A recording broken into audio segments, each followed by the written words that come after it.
உலகளாவிய திரைப்பட ரசிகர்களால் பிடிஏ என்று கொண்டாடப்படுபவர் எழுத்தாளர், தயாரிப்பாளர், இயக்குனர் பால் தாமஸ் ஆண்டர்சன்.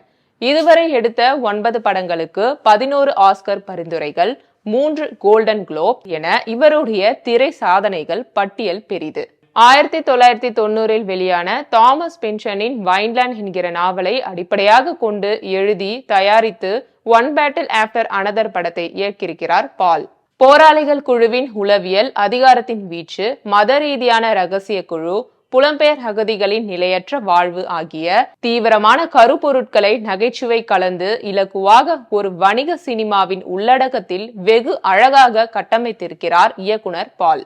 வழமையான சாகச நாயகனாக இல்லாமல் போதைக்கு அடிமையாகி கடவு சொல்லை கூட மறந்துவிடும் அசாதாரண நாயகனாக லியோனார்டோ டி கேப்ரியோ, போர்க்குணத்தை ரத்தத்திலேயே கொண்டிருக்கும் மகள் வில்லாவாக பின்னி எடுத்திருக்கும் சேஸ் இன்ஃபினிட்டி மிக பிரமாதமான நடிப்பை வெளிப்படுத்தி இருக்கிறார்கள்.